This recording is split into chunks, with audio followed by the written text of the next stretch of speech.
Jadi ajaran sesat ni tuan-tuan, seluruh dunia ada. Yang terutamanya lah tempat yang kita tinggal sekarang ni, Johor Bahru, dan khasnya di Pasir Gudang, ada individu dan pengikut-pengikutnya yang berusaha bermati-matian menyebarkan ajaran sesat, salah satunya ajaran Wahabi. Dan kita kena ingat, bukan Wahabi saja sesat, banyak lagi yang sesat. Ustaz semua sesat, dia je yang betul. Ini yang cakap ni, yang cakap ada 73 yang sesat, satu je yang betul ni Rasulullah, Muhammad bin Abdullah, bukan Ustaz Aidil. Saya cuma nyampaikan.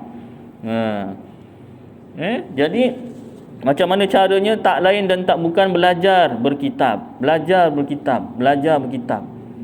Bukan maknanya orang yang ustaz-ustaz yang mengajar tak berkitab tu salah. Tidak, saya tak cakap macam tu. Jangan twist maklumlah orang kalau nak cari salah kan, dia twist kata kan. Lagilah saya rakam masuk YouTube, lagilah. Cari mana boleh twist kan. Jadi bukanlah maknanya yang tak berkitab, ngajar tak berkitab tu tak betul. Tidak, saya tak cakap macam tu. Ada ketika dia hafal kitab. Saya pernah cerita, yang kawan saya tu kan, Haji Malik. Dia tak panggil ustaz, dia panggil cikgu.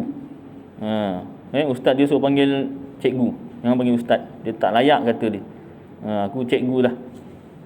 Ataupun mungkin cikgu tu lebih luas maknanya kan, tanya apa saja, bukan bidang agama pun boleh tanya kan. Jadi bila dia ngajar, dia belajar, asalnya belajar tajwid. Jadi gurunya ni tengok ini tajwid pun penting juga, fardu kifayah. Tapi ada yang fardu ain, tauhid. Aku ngajar tauhid sekali lah. Boleh cikgu, silakan ngajar. Boleh ngajar, dah belajar tauhid. Meninggallah cikgunya. Bila meninggal dunia, jumpa lagi satu orang ustaz, guru besar Surah Agama Johor lah ceritanya, mengajar kuliah masjid surau. Tiba-tiba yang dia cerita, yang ustaz tu cerita, guru besar ni cerita, sama dengan yang cikgunya ajar kemarin. Maka yang guru besar Surah Agama Johor ni buka kitab Aqidatun Najin, kitab Melayu tapi kitab tauhid. Antara kitab Melayu tauhid yang paling tebal, yang paling detail, perinci. Kalau pergi pondok pesantren madrasah yang belajar kitab Melayu, itu kitab tu kira tinggi lah. Kira kalau sekolah tingkatan 5 subjek biologi tu buku teks biologi tu ya tak? Kalau kimia itu dia punya jadual berkalanya tu, lebih kurang macam tu lah. Itu yang paling penting dalam kimia. Kimia kalau jadual berkala tak hafal, kau tak payah belajar kimia lah. Mula-mula nak belajar kimia tu mesti jadual berkala hafal. Macam matematik. Nak belajar matematik kena hafal sifir. Tak hafal sifir payah. Boleh tak hafal sifir, masa periksa tu tulislah 6 kali 2 berapa? Tambah 6. 7, 8, 9, 10, 11, 12. Orang dah siap habis jawab semua, dia baru siap sifir 6. Boleh tambah satu untuk budak yang lemah, boleh lah. Memang ikut tahap budak lah kan. Tapi sifir kena hafal. Jadi kalau ibarat macam tu lah, kitab Aqidatun Najin bahasa Melayu tu antara yang paling tinggi Aqidatun Najin. Lepas kuliah, ustaz, yang ustaz ajar ni, cikgu saya ngajar, dia tak pakai kitab. Ustaz tu cakap, Haji Malik, dia hafal kitab ni. Dia tak pakai kitab, tapi dia hafal. Waktu dia boleh cerita macam dalam kitab. Ya Allah, mulut dia tu keluar sepatah kitab semua. Itu contoh. Mungkin orang yang mengajar tak berkitab, mungkin hafal kitab. Saya tak hafal kitab. Waktu saya bawa kitab. Jadi kenapa penting belajar berkitab? Dah banyak kali saya sebut lagi. Kenapa? Biar masuk dalam hati. Kadang-kadang sebut sekali ni, ya ustaz, ya. Datang orang lain, iya ke ustaz tu je? Itulah, aku pun tak pasti sangat lah. Ustaz tu tahu macam muda sangat je, macam setahun jagung. Ustaz ni muda. Bayar anak-anak, bayar cucu. Bukan bayar anak, bayar cucu dah. Saya umur 70, dia 35. Siapa Ustaz Aidil tu? 35 je, bayar cucu saya. Bayar cucu. Jadi atas faktor umur, faktor macam-macam faktor lah. Tapi bila tak masuk dalam hati, orang sergah sikit, yang nak menyebarkan ajaran sesat ni, dia sergah, iya ke? Ustaz Aidil tu, kan. Dah entahlah, kawan pun tak apa sangat, kawan duduk je pasal tak ada majlis lain, kawan duduk aje lah. Daripada kawan lepak-lepak, kan. Baiklah pergi masjid tengok, mesti masa lapang. Ya tak. Jadi keyakinan tu tak ada. Sebab tu kita sebut banyak kali, biar yakin dalam hati, biar apa nama ni, terpaku dalam hati. Jadi kenapa kena belajar berkitab? Sebab kita tak jumpa, zaman sekarang ni tak ada yang boleh mengaku, kalau ada, saya nak belajar dengan dia. Siapa-siapa yang boleh mengaku dia belajar langsung daripada Rasulullah sallallahu alaihi wasallam. Tak kira sama apa dalam mimpi ataupun sedar. Ataupun belajar langsung dengan sahabat-sahabat radhiyallahu anhum ajmain. Ataupun tabi'in ataupun tabi'ut tabi'in. Kalau ada, silalah mengaku dan ke depan, dan kita akan belajar dengan dia. Ya tak? Saya sanggup duduk di depan, biarlah dia yang mengajar di depan. Jadi setakat ni semua kuliah yang saya mengajar, saya tanya macam tu. Setakat ni tak ada yang mengaku. Jadi kerana tak ada yang mengaku, saya lah ke depan. Kalau ada, saya turunlah. Ya tak? Abang ni pun pergi tempat kopok, saya tanya soalan yang sama. Saya tanya, bukan nak mencabar. Wah, ustaz ni muda mencabar-cabar kau kena. Bukan, nak cerita memang tak ada. Tak ada yang belajar secara langsung dengan Rasulullah sallallahu alaihi wasallam dan sahabat radhiyallahu anhum ajmain, tabi'in, tabi'ut tabi'in. Lalu macam mana nak tahu ajaran Rasulullah yang sebenar? Orang gila tak mengaku gila, orang bodoh tak mengaku bodoh, orang sesat tak mengaku sesat. Dah semua orang mengaku betul, kita nak ikut yang mana? Yang kata belajar sifat 20 betul, yang kata belajar tauhid 3 betul, yang kata tak payah belajar, kita ilmu bukan dalam kitab, macam-macam lah. Ya tak? Jadi mana satu yang betul, cara lain tak ada cara lain, tak lain dan tak bukan berkitab. Kenapa? Sebab Rasulullah ajar pada sahabat ajaran Islam, kemudian sahabat sebahagiannya catat, sebahagiannya tak. Sahabat ajar kepada tabi'in. Tabi'in kebanyakannya didokumentasikan, ditulis dalam bentuk kitab. Kemudian diajarkan kepada tabi'un tabi'in. Lagi memang berkitab semuanya. Dan kitab Arab, walaupun agama Islam daripada zaman sahabat tu pun ada yang bukan Arab. Bukan semuanya orang Arab, tidak, ada yang bukan Arab. Ya tak? Salman Farisi, orang Farsi. Dia ada bahasa Farsi, ada bahasa dia. Ya tak? Tapi bila tabi'in, tabi'ut tabi'in, walaupun berbagai bangsa, kitabnya kitab Arab. Kitab tulisan ataupun bahasa Islam antarabangsa. Kalau nak belajar matematik, bahasa aslinya bahasa Inggeris, bukan asli pun sebenarnya matematik dalam agama Islam juga sebenarnya. Tak apalah, kita kata nak belajar kitab-kitab matematik yang asal ke apa kan, bahasa Inggeris contohlah kan. Jadi ilmu agama Islam bahasa Arab. Sampai ke tanah Nusantara, orang Melayu ni nak belajar bahasa Arab, dia punya satu dipanggil pandangan terhadap bahasa Arab tu. Bila bahasa Arab susahlah macamlah bahasa Jerman. Tapi kalau bahasa Jerman memang susah betul kata, dia panjang-panjang dia punya perkataan. Jerman ke apa gitulah. Jerman ke Perancis kan? Jerman memang susah bahasanya. Ya tak? Susahlah, memang susah. Tapi tak sesusah bahasa Arab. Saya dekat UKM ambil ijazah buat latihan ilmiah, bukan tesis, latihan ilmiah. Tentang kitab Tauhid, kitab Risalah Tauhid Sekolah Agama Johor. Saya buat tesis latihan ilmiah kitab tersebut. Dalam kitab tersebut, dari segi bahasa lah, jadi dalam kitab tersebut 90% perkataan dalam kitab tersebut daripada bahasa Arab. Dia kitab Melayu, kitab Sekolah Agama Johor Risalah Tauhid tu 90% tu bahasa Melayu, dia daripada bahasa Arab. Maknanya banyak perkataan Melayu ni ambil daripada bahasa Arab.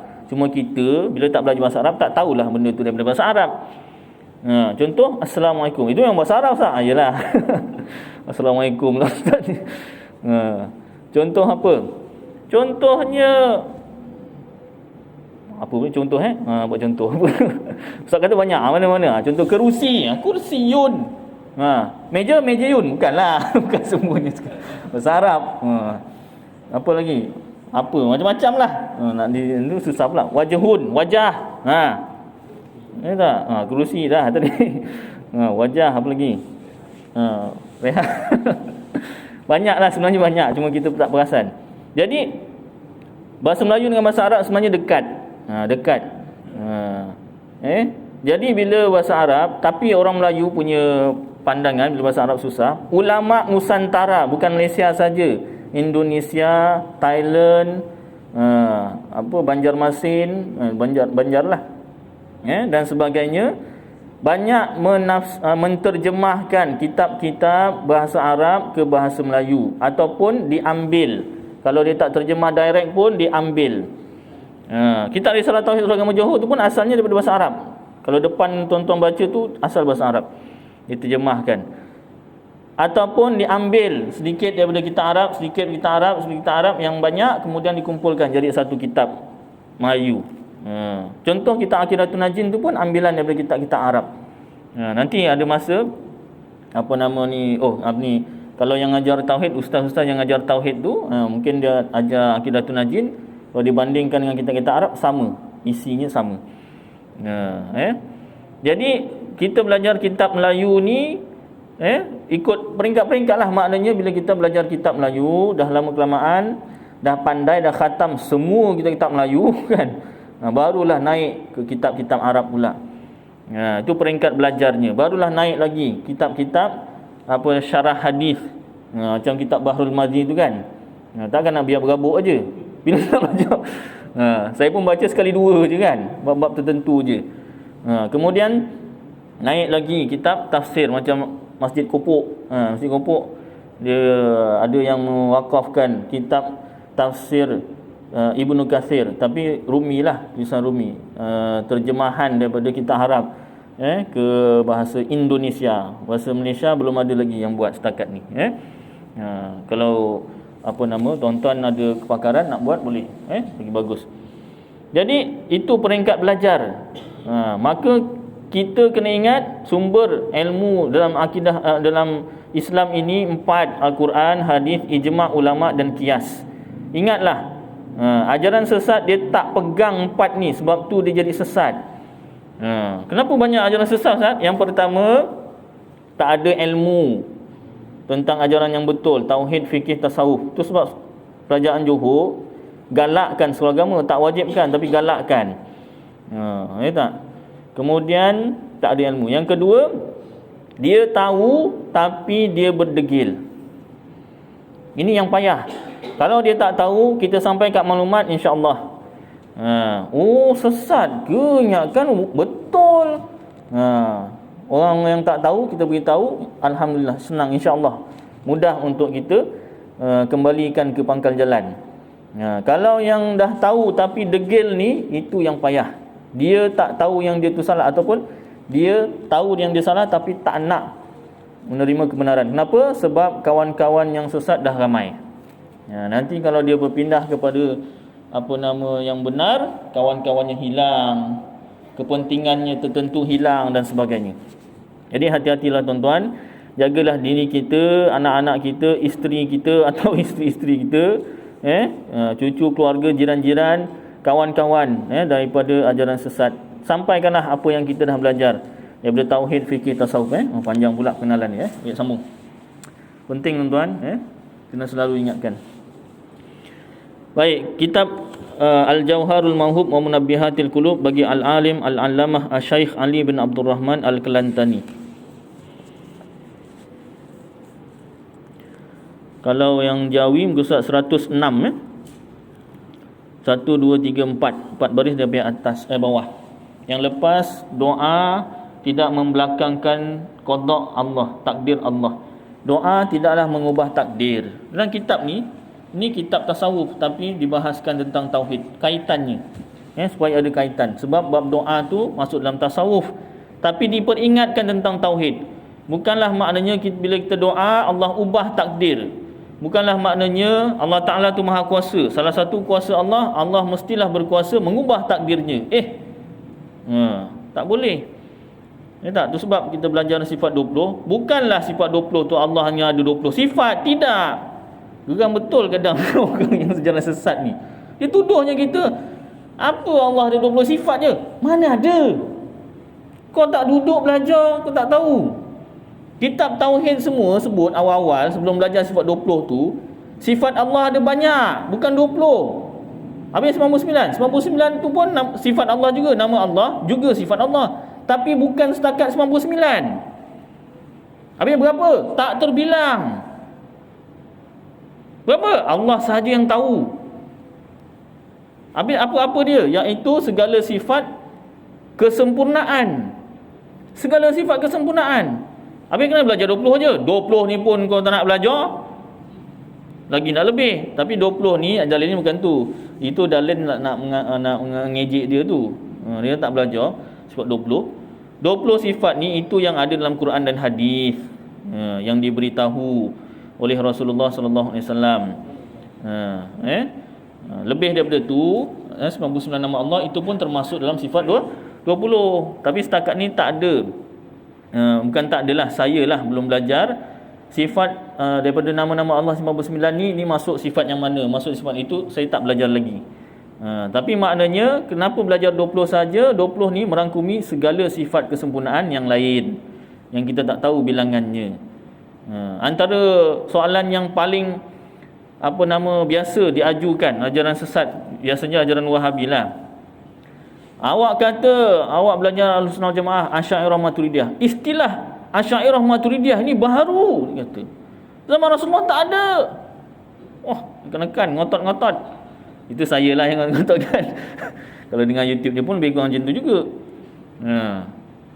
Jadi jawapan kita Ahlussunnah wal Jamaah, memang Asy'ariyah tu nisbah kepada pengikut-pengikut Imam Abu Hasan Al-Asy'ari. Maturidiyah tu pengikut-pengikut Imam Abu Mansur Al-Maturidi. Dua orang imam ni bukanlah buat akidah baru, tauhid baru, tidak. Dua orang imam ini menyusun dalil nakli dan akli supaya mudah dipelajari. Ulama dah mudahkan, kau lagi nak susah. Contohlah kan. Ustaz bolehlah seorang-seorang cuba berdepan. Saya pun kena bersedia juga kan. Kalau nak diajak berdebat pun saya pun tak berani. Pasal apa? Saya tahu kemampuan saya, ingatan saya. Takkan nak bawa semua kitab apa semua kan. Ustaz ni tak hafal kitab. Walaupun bahasa Arab pun masih celam belum lagi. Baru pandai fi'il itu pecah 3 baru gitu lagi.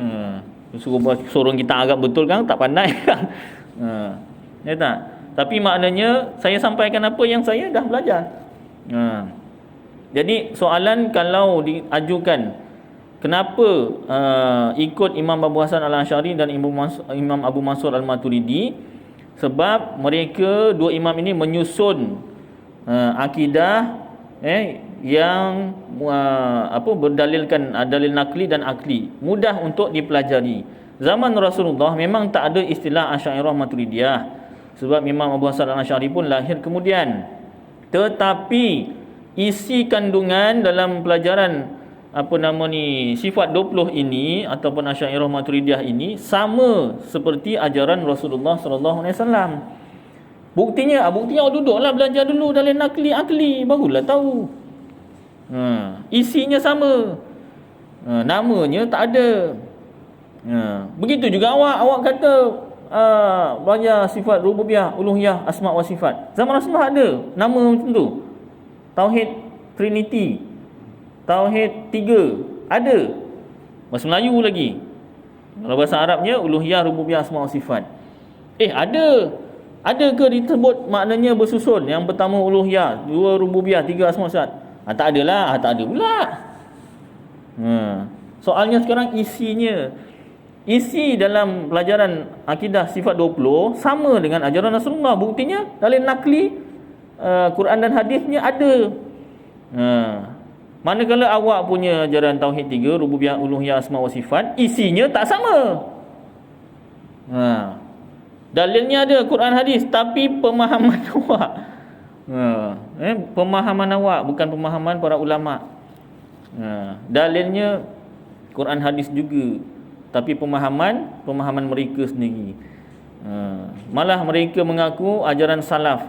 Salaf ini ulama-ulama yang hidup 300 tahun selepas kewafatan Rasulullah sallallahu alaihi wasallam. Dia punya sandaran ulama-ulama Wahabi ni, Ibn Taymiyah, Muhammad bin Abdul Wahab, itu lahir selepas 300 tahun. Macam mana boleh mereka kata ini ajaran salaf? Tak kena langsung. Jawapan semua ada tuan-tuan, cuma degil. Inat, bahasa Arabnya inat, bahasa Melayunya degil. Dah dihuraikan, dah dijelaskan. Kalau tak faham dah dijelaskan, diterangkan, pun tak faham. Zaman Rasulullah ada ke? Dia berdalil lagi. Zaman Rasulullah ada ke hukum akal ni? Dalil akli. Zaman Rasulullah memang tak diajarkan hukum akli tersebut secara langsung. Tetapi ketika zaman Imam Abu Hasan Al-Asy'ari, masa tu ilmu logik akal berkembang. Jadi orang bukan Islam ketika itu, ahli falsafah, mengembangkan ilmu logik akal ni. Walaupun pada zaman tu dia selepas ahli falsafah tu mati barulah ilmu tu berkembang. Masa hidup pun orang gila-gila je. Orang sibuk tanya, sekarang pukul apa, sekarang pukul apa, dia tanya, apa itu masa? Falsafah. Apa kau nak bersoalan apa itu masa? Baik kau fikir sekarang dah pukul apa? Ilmu falsafah ni tuan-tuan, kalau dekat universiti, kalau ambil bahagian falsafah, universiti macam form 5 juga, ada science stream, art stream. Kalau ambil bahagian art stream, sastra atau falsafah, wajib belajar falsafah. Wajib belajar falsafah, ilmu logik akal. Jadi hati-hati. Anak-anak kita yang masuk ke, hati-hati, jangan terpengaruh. Baik. Jadi Imam Abu Hasan Al-Asy'ari gunakan ilmu logik akal itu untuk menolak ketakpercayaan ahli falsafah kepada Tuhan. Digunakan ilmu logik akal tu makan diri sendiri dia balik. Ilmu tu memang ilmu falsafah, tapi digunakan oleh Imam Abu Hasan Al-Asy'ari untuk mematahkan hujah ahli falsafah yang tak percayakan Tuhan. Itu kepandaian Imam Abu Hasan Al-Asy'ari. Sebab tu kita belajar sekarang ni sifat 20, ada dalil nakli Quran hadis dan ada dalil akli akal untuk menolak fahaman-fahaman falsafah. Ternyata fahaman falsafah masih diajar sampai sekarang. Kalau masuk universiti wajib belajar tu. Tak ambil tak dapat ijazah. Tak. Kalau ambil bidang agama sekalipun masuk universiti, bidang agama kira kena wajib juga belajar falsafah. Itu wajib universiti dipanggil. Kos wajib universiti. Dia ada wajib universiti, wajib kos, wajib apa, macam-macam. Jadi banyak dalil-dalil yang sebenarnya dalil Ahlus Sunnah Wal Jamaah Syafi'i Rahmatullah ni kuat. Cuma kita kena mantapkan lagi dan lagi. Bukanlah suruh berhujah, ni kita nak berperang, nak bergaduh dengan Wahabi. Tidak, sekurang-kurangnya apabila ada ajaran-ajaran yang disebarkan ini sama ada melalui direct dengan anak kita atau isteri kita, ataupun secara maya, media sosial, TV dan sebagainya, surat khabar, majalah dan sebagainya, kita boleh terangkan ini sesat, ini ajaran Wahabi. Yang betulnya Ahlus Sunnah Jamaah Syafi'i Rahmatullah begini. Ini sesat, ni Mu'tazilah, Ahlus Sunnah macam ni. Ini sesat, ni Khawarij, yang sebenar Ahlus Sunnah macam ni. Ini Syiah sesat, yang Ahlus Sunnah macam ni. Sekurang-kurangnya kita boleh terangkan, ada hujah. Apa ustaz, apa ni ayah ni sesat-sesat ni? Gini. Kalau ajaran gini-gini, itu kesalahan dia. Kita Ahlus Sunnah Jamaah gini-gini. Betul lah. Sekurang-kurangnya itu. Kita cakap sesat-sesat. Apalah abang ni tak baik sesat-sesatkan orang. Belajar kat surau masjid sesat-sesatkan orang aja. Kita tak ada dalil.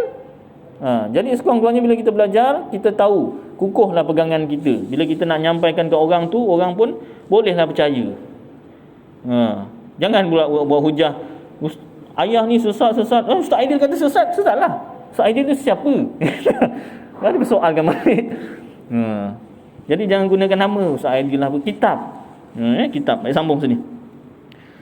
Ustaz kan tasawuf Ustaz, tak apa, dia ada kaitan dengan tauhid juga yang lepas tu doa mengubah takdir. Doa tu pun dah masuk dalam takdir. Baik. Dan setengah daripada orang yang dimustajabkan, mustajab tu dijawab, ditunaikanlah. Orang yang dimustajabkan doanya iaitu orang yang muttar. Yang ini orang yang sangat kesusahan. Orang yang sangat susah, bersyukurlah. Kenapa? Doanya makbul. Dan keluh kesah. Dan ibu bapa mendoa bagi anaknya. Ibu bapa doa kepada anak dimustajabkan. Doa yang baik-baiklah. Dia biasa masalah timbul bila biasanya lah, tak semua mak tu bila anak lelakinya dah kahwin. Anak aku dah kena rampas. Biasalah tu jangan macam tu lah. Tak semua tak semua, ada. Ustaz cerita di sini tidak. Baik. Dan imam yang adil mustajab doanya. Dan orang yang soleh dan anak yang berbuat bakti bagi dua ibu bapanya pun mustajab doanya. Dan orang musafir jalan dan orang musafir dan menjaga kewajipan lah. Yang musafir tapi tak jaga kewajipan, mana ni? Ni ada konvoi ni. Habis semayang macam mana? Tak dapat lah semayang. Atas motor macam mana? Itu tak mabuk. Siapa tu Ustaz? Entahlah siapa lah. Tak sebut siapa konvoi semayang. Tak semayang tamam, semayang jamak, tak? Tapi perjalanan tu kena perjalanan yang harus, yang dibolehkan. Baik. Dan orang yang puasa pada ketika berbukanya, ada 8 tu satu, orang yang sangat kesusahan. Kedua, keluh kesah. Yang ketiga, ibu bapa pada anaknya. Yang keempat, imam yang adil. Yang kelima, orang yang soleh. Yang keenam, anak yang berbuat bakti bagi dua ibu bapa. Yang ketujuh, orang musafir. Dan yang ke-8, orang yang puasa pada ketika berbukanya. Faidatun, ini suatu faedah daripada Abi Umamah. Hamzah ni patut ke atas ni. Daripada Abi Umamah Al-Bahili radhiyallahu anhu berkata, ia sabda Nabi sallallahu alaihi wasallam, lebih kurang mafhumnya, bahawasanya bagi Allah Taala itu satu malaikah, bukan malaikat, malaikah yang diwakilkan dia dengan orang yang berkata, ya arhamar rahimin. Biasa kat mana ni? Tahlil Ustaz. Irhamna. Itu pun kalau tahlil panjang. Tahlil pendek tak ada. Tahlil pendek tak ada. Ya arhamar rahimin arhamna. Itu macam tarhim Ustaz. Tarhim. Tahlil pun ada juga. Maka barang siapa berkata akan dia 3 kali, berkata malaikah itu baginya bahawasanya Tuhan yang amat kasih sayang daripada segala yang kasih sayang, sesungguhnya berhadap betul tak? Berhadap ia atas engkau, maka minta olehmu akan dia. Ni pun bukanlah maknanya Allah Ta'ala dekat depan. Tidak. Maknanya rahmat Allah ataupun malaikatnya tu kan. Mintalah kepada Allah Ta'ala. Lepas baca ya arhamar rahimin 3 kali. Maknanya apa? Ya wahai arhamar, yang paling penyayang, ar-rahimin, daripada yang penyayang, daripada orang-orang yang penyayang, yang paling penyayang Allah Ta'ala lah. Dan riwayat daripada Abdullah bin Abbas radhiyallahu anhuma berkata, ia adalah aku di belakang Nabi sallallahu alaihi wasallam pada satu hari, yakni di atas satu binatang, seperti riwayat yang lain. Maka bersabda ia bagiku, ya gulam. Gulam ni budak kecil lah. Wahai budak, bahawasanya aku ajar akan dikau beberapa kalimah. Bukan tang, yang memberi manfaat akan dikau, iaitu ihfazillah yahfazka, ihfazillah yahfazka, ihfazillah tajidhu tijahaka. Artinya lebih kurang, pelihara olehmu akan Allah, yakni dengan memeliharakan segala fardunya. pelihara Allah Ta'ala tu macam mana? Pelihara fardunya, kewajipan-kewajipannya, perintah-perintahnya, dan segala hududnya, had-hadnya. Had-hadnya ada sini, hududnya. Satu had, banyak hudud. Dan melazimkan takwanya, mewajibkan takwanya, dan menjauhkan segala yang ditegahnya, jauh segala yang dilarangnya, yang ditegahnya, dan barang yang tiada redanya. Nescaya memelihara Allah akan dikau, yakni pada diri engkau dan ahli engkau, keluarga engkau, dan dunia engkau, urusan dunia, dan agama engkau, urusan agama. Pelihara olehmu akan Allah, nescaya mendapat engkau akan dia di hadapan engkau, yakni ia serta engkau dengan memeliharakan dikau, dan mengkuatkan akan dikau dengan penolongnya barang di mana ada kamu, kat mana-mana je. Maka terkaya kamu dengan dia daripada makhluknya. Dah tak perlukan makhluk lagi dah nanti, makhluk yang lain. Jadi macam mana nak tahu, nak pelihara Allah Ta'ala? Caranya kita pelihara fardunya. Nak tahu fardunya, perintahnya, iaitu dengan cara belajar. Nak tinggalkan larangannya dengan cara belajar. Tak lain dan tak bukan, belajar. Penat lah ustaz, belajar je. Rasa penat. Kita belajar bukan lama pun. Maghrib isyak je, tu seminggu sekali. Ya tak? Lagi bagus tiap-tiap malam lah, tiap-tiap hari kan. Cari kuliah-kuliah berkitab. Ada orang baru-baru ni tuan-tuan daripada KL turun. Dia tah kerjanya apa, dipindahkan kat Johor Bahru. Dia tanya, sini ada Johor ada kuliah berkitab tak? Saya pun jawablah, sekian kan. Tak tahulah datang ke tak. Dia pun tak ni. Mencari pasal kat KL dia dah belajar kitab. Kat KL belajar kitab ustaz? Iya. KL bukan bandar ustaz. Bandar ke kampung ke yang namanya belajar kitab ada. Yang tak belajar kitab, bandar ke kampung ke ada. Pun ada juga. Sama aja, dia bukan kira kampung bandar.